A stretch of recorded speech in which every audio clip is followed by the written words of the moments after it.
CCM oye! Hamjambo? Mheshimiwa mgombea, hapa kuna wasomi wengi Moshi. Ngoja niwasalimie kwa Kiingereza. Hi Moshi, hi. Hi Moshi, hi. Mheshimiwa mgombea, nichukue nafasi kukushukuru sana kwa kunipa heshima na fursa ya kusimama hapa katika mkutano wako wa hadhara Moshi mjini katika mkoa huu maarufu wa Kilimanjaro. Mimi hapa nitumie muda mfupi niliopewa kuwasilisha jambo moja tu. Nalo ni kwa nini tumchague Samia. Niseme nisiseme? Kwa nini Mama Samia? Naomba niwape sababu kubwa tatu. Niwape nisiwape? Wangapi wanasema niwape sababu hizo? Sababu ya kwanza, hususan kwa ukanda huu wa kaskazini ikiwemo Kilimanjaro, ni ukweli kwamba Mama Samia kupitia falsafa yake ya R4 kuifungua nchi, amefungua fursa za biashara katika ukanda huu. Nyie mnafahamu miaka michache iliyopita mlikuwa na changamoto ya kufanya biashara na majirani zenu. Akaingilia kati, akafungulia ukanda wa kaskazini, akafungulia masoko. Hiyo habari ni kweli si kweli? Lakini pia miaka michache iliyopita utalii katika ukanda huu ulizima. Nyie nyote huku ukanda wa kaskazini, hususan Kilimanjaro na Arusha, mnategemea utalii, na utalii ulizima. Kwa sasa umefunguka. Nimetoka Arusha, nimekuja hapa Moshi. Kupata hoteli ni changamoto. Hoteli zimejaa tele. Hiyo habari ni kweli si kweli? Hata kwa mahesabu wanauchumi wanatuonyesha kwamba anaingia madarakani uchumi wetu upo 3.9. Mwaka jana 5%. Mwaka juzi 5%, mwaka jana 5.5. Mwaka huu taasisi zote zinakadiria uchumi wetu utakuwa kwa 6%. Lakini twende kwenye maisha ya watu. Kazi ya serikali, ukiacha mambo ya ulinzi na usalama, ni kutengeneza mazingira ya fursa za maisha kwa watu wake kwa njia mbili kubwa. Kwanza, ufungue fursa za watu kutengeneza ajira na biashara. Na Mama Samia kupitia sera yake uwekezaji amefungulia uwekezaji. Ameingia hapa, tunasajili miradi 207. Leo tunasajili miradi zaidi ya 900 na ajira nyingi zimezalishwa.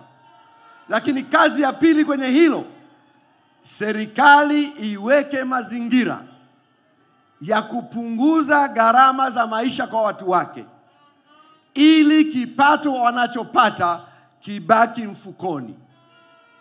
Serikali ya Mama Samia kwa miaka hii 4 imeweza kupeleka kwa wananchi moja kwa moja kwenye mifuko yao shilingi trilioni 5.7, na wananchi milioni 11 wamefaidika kupitia hatua muhimu 4. Niwaambie nisiwaambie? Kwanza, kupitia mpango wa kaya masikini aliweza kupeleka shilingi bilioni 961 tasafu hiyo, na watu milioni 5 waliweza kunufaika. Lakini kupitia programu yake ya kutoa ruzuku kwa mbolea, na leo nimeongea na katibu mkuu wa Wizara ya Kilimo, nikamuuliza hivi zina Kilimanjaro ilifika? Nikasema kumbe Kilimanjaro ipo. akaniambia mkoa wa Kilimanjaro pia wamefaidika na ruzuku ya kilimo. Mama alileta shilingi bilioni 693 na wananchi milioni 2.2 wamenufaika moja kwa moja. Hiyo ni nafuu, sio nafuu? CCM oye! Samia oye! Niendelee nisiendelee? Hatua ya 3, kupitia programu ya serikali ya elimu bila ada, mama alipeleka shilingi trilioni 1.318 na wanafunzi zaidi ya milioni 3 wamenufaika. Hiyo ni nafuu, sio nafuu? 4, kupitia programu ya kuwakopesha wanafunzi wa elimu ya juu, trilioni 2.607 zimekwenda kwa wanafunzi. Hizi ni fedha ambazo kwa njia moja au nyingine ingebidi wazazi wazilipe, lakini zimebaki mifukoni mwao. Serikali ya Mama Samia imesaidia kuokoa fedha hizi zibaki mifukoni mwa wananchi, ziongeze kipato, zipunguze gharama ya maisha. Hapo vipi? Hiyo pointi si pointi. Mama anastahili astahili. Sababu ya pili kwa nini? Niseme ya pili nisiseme? Nyie watu wa Kilimanjaro mnajulikana kwamba nyie ni wapambanaji. Mtu anaanza hapa, anaanza na biashara ya kushona viatu stand, anapanda mpaka anamiliki duka. Kweli si kweli? Hapa Kilimanjaro mtu anaanza kwa kibarua kwenye kiwanda, anapambana mpaka anakuwa manager. Kweli si kweli? Mtu hapa mama anaanza kuuza karanga, anapambana mpaka anamiliki supermarket. Hiyo habari ni kweli si kweli? Nyie ni wapambanaji, si wapambanaji? CCM imewaletea mpambanaji mwenzenu. Mama huyu ameanzia chini. CCM oye! Mama Samia ameanza akiwa na miaka 17. Anaanza kazi kama karani wa masijala, chini kabisa huko. Amepambana, akasoma mpaka anapata shahada 2 za uzamili. Anapambana, anaajiriwa katika sekta ya umma. Anapambana, anafanya kazi katika asasi za kiraia. Anapambana mpaka mwaka 1990 anachaguliwa kuwa mjumbe wa baraza la wawakilishi. Anapambana, Rais Karume anamuona, anamteua kuwa naibu waziri Zanzibar, hatimaye waziri. Baadaye Rais Kikwete anamuona waziri wa Jamhuri ya Muungano wa Tanzania. Anapambana, anakuja kuwa mjumbe wa Bunge la Katiba. Anapambana mama huyu, anakuja kuwa mwenyekiti wa Bunge Maalum la Katiba. Anapambana, hatimaye mwaka 2015 Rais Magufuli anamuona, kamati kuu inamuona, inamteua kuwa mgombea mwenza hadi anakuwa makamu wa rais. Mpambanaji si mpambanaji? Nyie vipi, namna gani bwana? Huyu mpambanaji mwenzenu sio?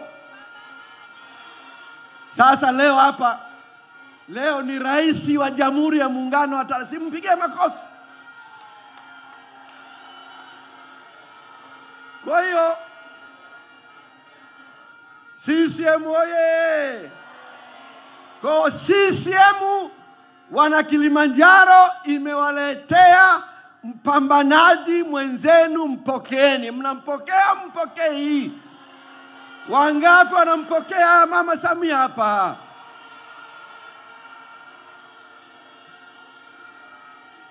Niendelee nisiendelee? Nyie watu wa ukanda huu mnajulikana. Nyie ni wana mageuzi. Hiyo habari ni kweli si kweli? Nyie hapa ndipo mlipoanza. Tumeanzisha vyama vingi hapa. Mtu wa kwanza kumsapoti Mwalimu Nyerere wakati wa uhuru, kwenda kupigania uhuru, alitoka hapa Kilimanjaro. Tumeanza mfumo wa vyama vingi, nyie wa kwanza kupokea. Sasa CCM imeamua. CCM oye! Mheshimiwa mgombea, nikwambie pia, takwimu zinaonyesha vinara wengi viongozi wa upinzani walitoka mikoa hii. Hiyo habari ni kweli si kweli? Kwa nyie mna historia ya wana mageuzi. Ndio maana CCM imeamua mwaka huu inawaletea mwana mageuzi mwenzenu. Na nataka niwaambie Mama Samia ni mwana mageuzi mwenzenu, na nitawapa ushahidi hapa.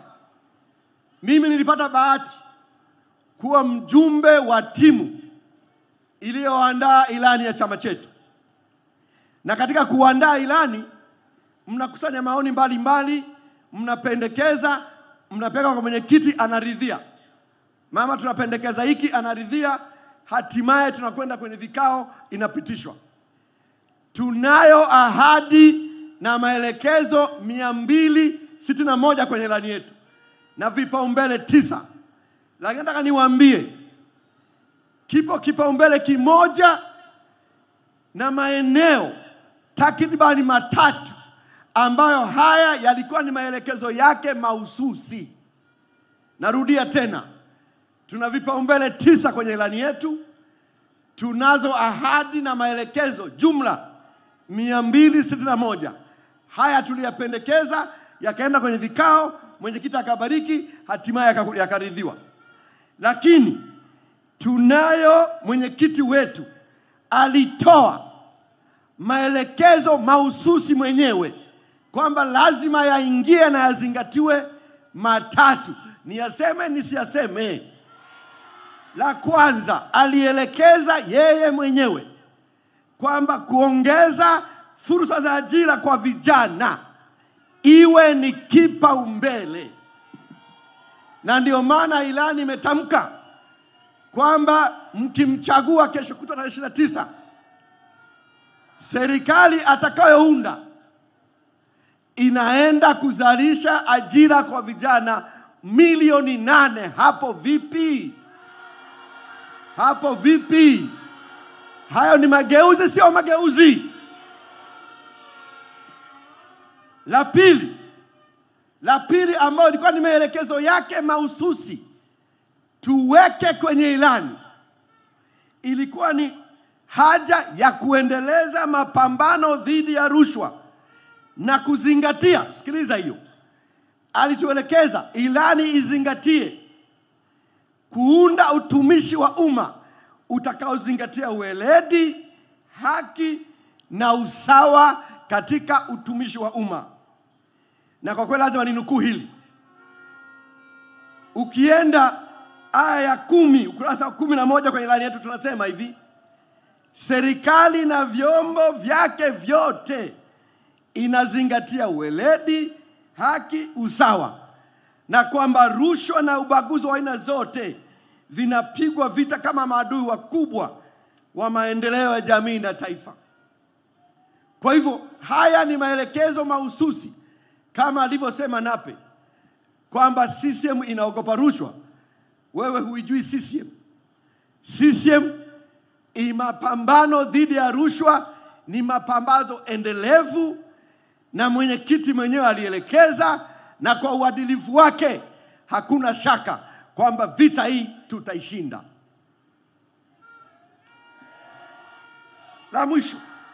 La mwisho ambao ni maelekezo yake. La mwisho ambao ni maelekezo yake hususan kwa mikoa hii wana mageuzi,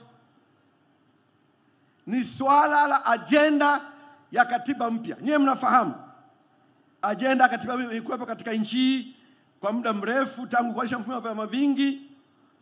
Kwa kweli Jaji Nyalali katika taarifa yake kwenye tume yake alipendekeza, lakini halijawahi kuwa sehemu ya ilani ya CCM.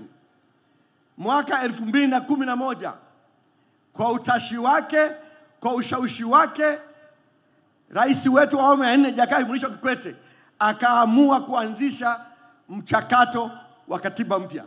Haukukamilika. Mama Samia alituelekeza, alitaka swala la katiba mpya liwekwe kwenye ilani ya CCM. Hayo ni mageuzi, si mageuzi. Kwa hiyo hakuna hoja yoyote ya maana mageuzi katika nchi, awe asasi ya kiraia au mwingine, awe anapigania haki za binadamu au mwingine, ambaye hoja yake haijachukuliwa na Mama Samia. Na kwa sababu hiyo nimalizie kwa kuambia Mama Samia ni fursa kubwa sana ya kuleta mageuzi ya kiuchumi, kisiasa na kiutamaduni. Ni rais pekee tuliye naye, tumebahatika, ana uzoefu wa kutosha, uadilifu, anafahamu Jamhuri ya Muungano wa Tanzania vizuri. Amefanya kazi katika serikali zote mbili, anastahili kupewa nafasi. Kwa hiyo niwaombe ndugu wana Kilimanjaro, haya mambo ambayo ameyaweka atayasimamia. Baada ya kusema hayo, mnampokea mpokei? CCM oye! Oktoba tiki. Sasa ngoja niwafundishe hiyo tunafanya Dar es Salaam. Nikisema Oktoba mnasema tunatiki, tunatiki, tunatiki na tunatikisa. Hiyo kutoka Dar hiyo sasa. Haya twende. Oktoba tunatiki, tunatiki, tunatiki na tunatikisa. Tunatiki kwa nani? Kwa Samia, wabunge wa CCM, madiwani. Haya twende. Tunatiki kwa nani? Samia, wabunge wa CCM na madiwani wote. Asanteni sana ndugu wana Kilimanjaro. Mungu awabariki. Mimi natoka Dar es Salaam, lakini mkutano wenu umetisha. CCM oye! Asanteni sana. Mama Samia anaweza.